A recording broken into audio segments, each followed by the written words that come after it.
Speaking of Remulla, eto, nagbida-bida na si Remulla. Ha? Nagpaparesko na siya. Talagang madalas na ang presko niya ngayon. Madalas na ang labas niya. Si Secretary, ganon, si ganyan. Yung feeling tough. Pero, bakit puro ganon ang tatakbo? Sir Jack! Ikaw ang pag-asa ng bayan. Yung mga tatakbo, puro mga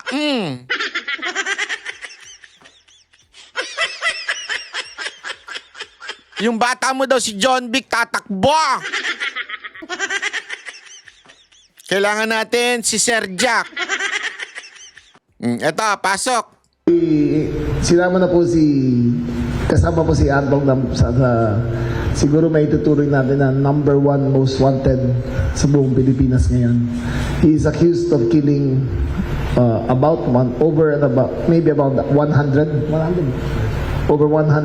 missing sa Bugueros. And he is considered armed and dangerous. Kahit sabihin na na-cancel ang kanyang firearms, si Atong po ay bumibiyahe nang hindi kumukulang ng 20 ang bodyguard lagi. Armed and dangerous. 20 daw ang bodyguard. Higit kumulang. Okay.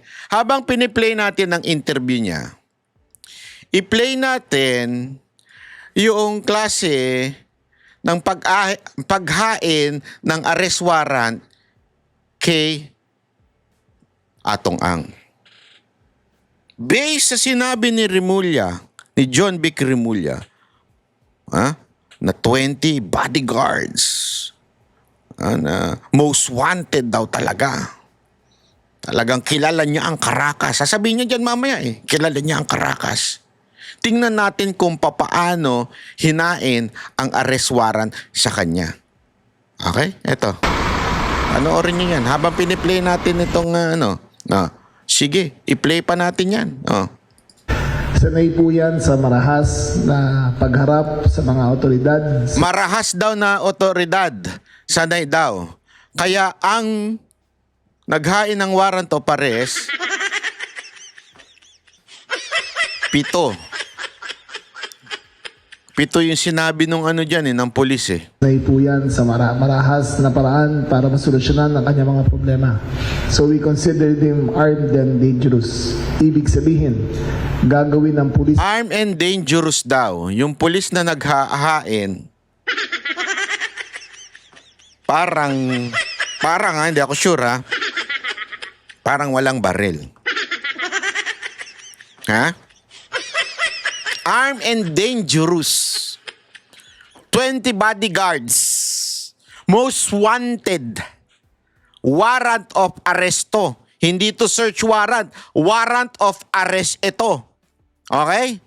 Ang lahat para proteksyonan ang sarili nila sa kakayahan ni Atong Ang. Si Atong Ang po ay ang manhunt po sa kanya ay buong 320,000 members ng PNP. 320,000 members of PNP ang manhunt. Pero ang nandun 7. Baka sabihin nila kasi, hindi, sabay-sabay yan kasi maraming property si Atong Ang Okay. So, sa dami-dami ng pulis, 7 lang sa isang lugar.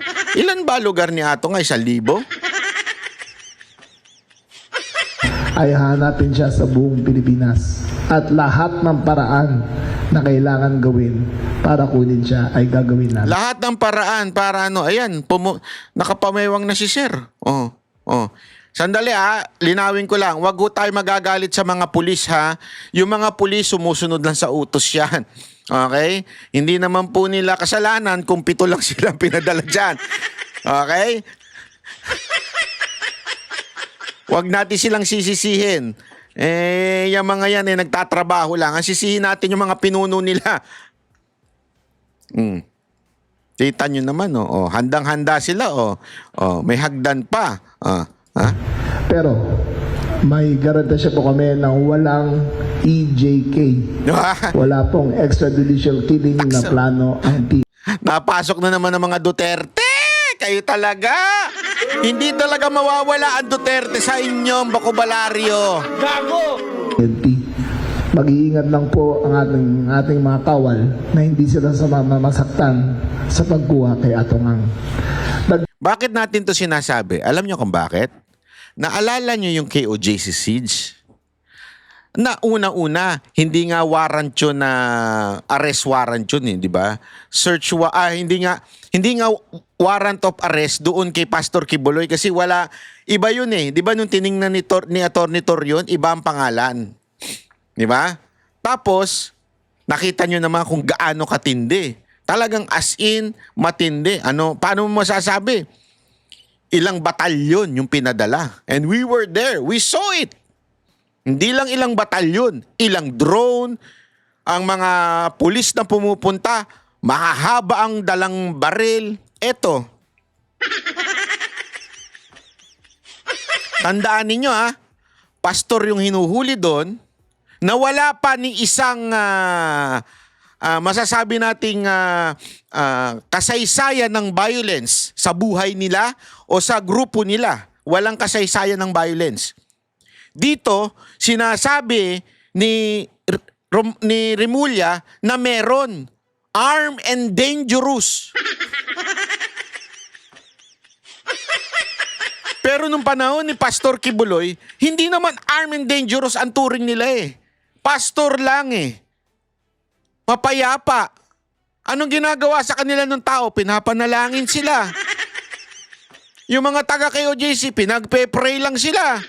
Kinakantaan sila ng worship song. Pero bakit ganun ang approach? Di ba? Bakit ganun? As if, tandaan ninyo ito, ang tindi ng sinasabi nito ni dito, nang gagaling sa bibig ni ni Remulla. At again we are not saying na kriminal si Atong Ang. That's not what we are saying. We are not saying na kriminal si Atong Ang, si Pastor Quiboloy hindi kriminal, o kriminal si Pastor Quiboloy. We are not saying that. What we are saying here is the kind of treatment sa isang tinuturing nila most wanted, armed, dangerous person. While the other one is a pastor, while the other one has no history of violence, while the other one is puro nation building ang ginagawa. Pero bakit ganun ang approach? You know why? It's not because of Atong Ang, no. It's because of politics. Politika. Pagkakalaban ka sa politika, ganyan ang treatment sa iyo katulad ni Pastor Quiboloy. Kaya nga ganun ang treatment nila kay Pangulong Duterte. Pero kay Atong Ang, remember hindi ako nagsabi. Ang nagsabi itong yan. Yan na nagsabi. Armed and dangerous. Pero ba't ganyan? Po dyan. Ano ba ito? Pagsaserve ng warrant o meet and greet? Ang DILG po ay maglalagay ng 10 milyong pisong patong para sa kanyang aresto. Any information leading to the conclusive arrest of Atong Ang will merit a 10 million peso reward. Grabe, no questions asked. Basta ikaw yung nagbigay ng impormasyon leading directly to the arrest, ay 10 milyon ng reward para sa kanya.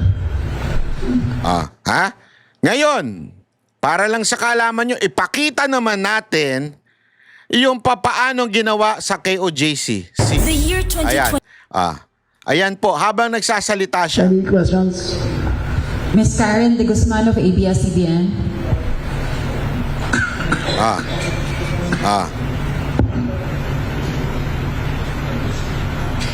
Ganyan. Hello, good afternoon po, sir. Sa kahapon po nakausap po namin yung abogado po ni Atong. Tandaan ninyo hindi armed and dangerous. Hindi most wanted ang inuhuli dyan. Pero yung tinatawag nilang most wanted na si Atong Ang, ganyan. Again, we are not against Atong Ang. That's not what we are saying. we are not saying guilty si Atong Ang. Hindi yan ang ating sinasabi. Ang sinasabi natin, it's the treatment. Their wrong treatment sa kalaban nila sa politika na si Pastor Kibuloy at ang mga Duterte. Kita nyo yung puwersa. Kita nyo yung kung papaano talaga lahat ng resources ng gobyerno ibinigay para lang talagang guluhin to the point na may namatay na, to the point pati yung mga hindi naman KOJC member ay nabulabog. Ayan o, mga hindi KOJC member yan eh. Yung iba dyan, yung mga nandun na sa malapit doon sa papuntang bundok eh. Pero ano nangyari? Namatay. Oh. Kita nyo? Oh. Pero kay Atong Ang, na tinatawag nilang dangerous. Again, ulitin ko hindi ko sinabi yan. Sinabi ni John Bicyan. At hindi ko sinasabi na dapat ganyan din. Ang punto lang natin dito mga kababayan, bakit pagkakalaban sa politika, ganito ang approach. Pero pagka yung tinuturing nilang kriminal, abay, lalamya-lamya. At sabi po niya gagawin po lahat ng remedyo sa harap po ng korte. So lumalabas po na wala po silang plano ng pagsuko sa kabila po ng panawagan ng PNP. Ano na lang po yung mensahe po ninyo dito na ganito po yung sinasabi po ng kanyang kampo na premature at binatikos na po yung naging desisyon ng korte? Well, trabaho ng abogado yun eh. So, ang abogado hindi in question. Si Atong ang in question. Ang aking abiso sa kanya, Atong, mag-surrender ka na, harapin mo ang hukom. You can now see the difference. Ayan, no? Yung sa baba ang tinuturing nilang kriminal. Yung sa baba ang matindi. Hindi ako nagsabi, Ito mismong mamang to, si Remulla nagsabi, hindi ako. Pero tingnan nyo naman ang pinagkaiba. Tingnan nyo yung nasa taas, bata-batal yun. O, ayun na yung si Epal. Kita nyo, Doon ka magpaliwanag. Yung pagtatago ay simbolo ng iyong hindi pagtanggap at pag-iwas sa mga meron pang mga tear gas. Kita nyo, mga paratang laban sa iyo. Ang advice ko, surrender armored now vehicles. peacefully and we will Naka-full treat you with battery respect. gear. If you daang-daang become a pulis, fugitive may from the law, drone, may then we will checkpoint, may treat you media, like a may fugitive. press con, maraming drama. Nabanggit po kahapon ng BI na wala pong travel record si Atong Ang. May possibility po kaya na dumaan siya sa backdoor kung hindi na po siya matuntun dun sa... Tingnan nyo pag titingnan ninyo yung lagyan natin ng audio yung sa paghain. Nakikiusap pa sila dun sa natatawa nga ako eh. Nakikiusap pa sila dun sa...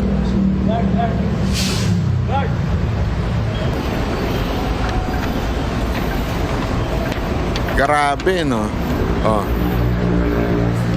Guard. Eto, makinig kayo makinig kayo na mabuti. Pag serve ng warrant, dyan pa lang sa una, napanood ko nga isang abogado dinidiscuss yan eh. Dapat dyan pa lang, talagang pinasok na nila, pinwersa na nila kasi may warrant na sila eh.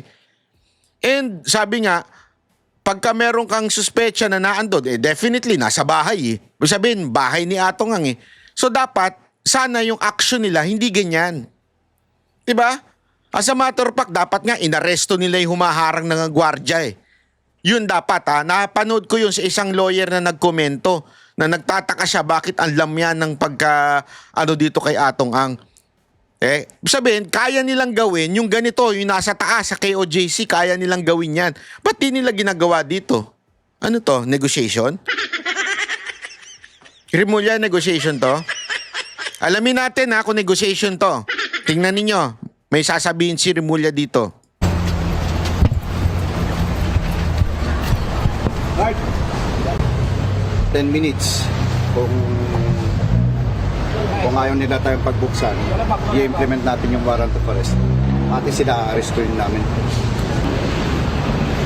Binigyan pa ng 10 minutes. Naalala nyo yung kay Torre? Na sinabi 15 minutes pero pagka alis nung kausap bigla nilusob sa likod. Naalala niyo yun? Bakit? Nabomba sila at basdada doon ng mga tirgas eh. Totoo, hindi ako nagbibiro. Nabomba sila doon, sila Judea, nandun sila sa likod eh. Tas biglang habang nagsasalita, lumusob na kaagad yung mga pulis eh. Dito, bigyan natin ng 10 minutes. Pagkano, tsaka natin arestuhin. No. Tuloy natin to si John Vic. Pasok. Mga properties dito. Mahirap gawin sa panahon ngayon yan kasi kahit naman sa backdoor may mga assets tayo. So, para sa akin, mahirapan siya. Andito lang yan. He's around the Luzon Island. So, I think with the full resources of the CIDG, makikita namin siya. Sir, follow po lang din po. Sa 10 million po na reward, saan po natin kukunin yung pondo po na yun? Sa pondo ng DILG, sa Intelligence Fund ng DILG. And correct me if I'm wrong, na-mention niyo po kanina, siya na po ang tinuturing ng most wanted person in the Philippines. Para sa akin, siya ang most wanted ngayon na fugitive. Thank you. Mr. Edwin Balasa of Abante Radio. Mr. Vince Lopez of Manila Standard. Miss Kim.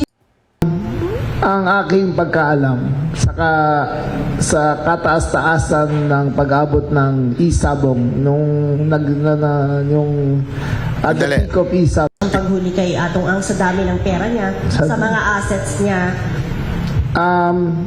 ang aking pagkaalam, sa kataas-taasan ng pag-abot ng isabong nung yung at the peak of isabong, kumikita sila ng 1 billion pesos a day. At nanaig yan ng mga 3 taon. So kung may imagine nyo kung ganong kalaki ang kita niya, kung anong klaseng resources ang meron siya. Magandang makipagnegosasyon. Dinugtungan ko lang. Diba? Kung gano'n ang kinikita ni Atong Ang, 1 bilyon kada araw sa isang taon ay meron 365 days. 365 billion per year sa 3 taon, magkano na yon? Almost, hindi pala almost, trillion na yon. Di ba? Lagpas 1 trillion na yon. Ganon daw ang kinita. Pagka ganon, masarap makipagnegosasyon. Kaya dapat, isi-isihan nyo lang yung Hindi, yun lang yung nasa isip ko. Yung madumi kong isip, di ko sinabing ginawa ni Remulla yun, ha? Pero kung, kunwari, may isang tiwaling opisyal dyan, isihan nyo lang ang paghuli. Magne-negotiate tayo. Basta, gagawin natin siya most wanted ngayon, ha? Pero huwag nyo sasaktan. Para, pag nahuli natin, let's negotiate. Kunwari lang may opisyal na tiwali. Kunwari may isang opisyal na gustong kumandidatong presidente at kailangan ng funds. Di ba? Halimbawa lang, hindi ko sinabing si Remulla yun, ha? Kaya sabi ko lang, kung merong isang may pangarap maging presidente, ha? Baka yun ang nasa isip niya. Isi-isihan nyo lang ang paghuli dyan, ha? Kasi kakausapin ko pa yan, magne-negotiate pa kami. Di ba? Pagka na-negotiate namin, nasarado namin yan, malay mo, meron akong pondo pantakbong presidente. Yun. Wala ako sinasabing si Remulla yun. Malay mo, merong opisyal sa administrasyon ni Marcos na may pangarap maging presidente. Di ba?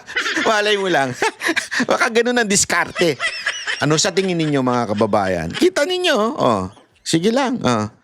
Ang layo ng difference, di ba? Hindi, kayo na magsabi. Kayo na magsabi kung anong pinagkaiba. Yeah. Isang sasakyan lang yung nakikita ko dyan eh. Tapos nung tinanong nga sila nung abogado, 7 sila. Tinan mo, parang mga hindi pa armado yung iba. Pero dito, kita nyo, full battle gear para makikipagpatayan sa mga terorista. Dinaig pa yung Marawi Sids eh. Ayan Again, we are not saying na dapat ganyan din kay Atong Ang. Hindi yun ang sinasabi natin. Ang sinasabi lang natin, pag political enemy ng administrasyon ni Marcos, grabe ang panguusig, grabe ang treatment. Pero pagka yung tinatawag niya most wanted, armed and dangerous, ganyan lang. Ang saya-saya, di ba? Gago! Hay nako mga kababayan, dapat nyo talagang bantayan ang mga nangyayari sa ating lipunan dahil kung mga ganito, nakakalusot. Buti na lang talaga may social media na maghihimay na mga ganito. Kaya lagi kayo manonood sa Banateros. Siyempre, unahin nyo na si Banatbay. At kung pwede mag-subscribe at kayo'y mag-ano lang din, mag-subscribe dyan at magbigay ng inyong mga, hindi pera, ng opinion. Pero kung gusto nyo magbigay, pwede rin naman. Wala naman dito bigayan. Ay hindi, pero pala, pwede ka pala magpakulay. Hindi ko nakalimutan ko. Pero pwede rin na magpa-member ka kung susuporta mo si Banatbay at ang kanyang advokasiyang ilabas ang katotohanan. Pag tama, palakpakan, pag mali, banatan. Maraming salamat po. Magkita-kita ulit tayo sa susunod na video natin. Huwag niyo kakalimutan, araw-araw 7 a.m. Maraming salamat po. God bless everyone. Mabuhay ang bansang Pilipinas!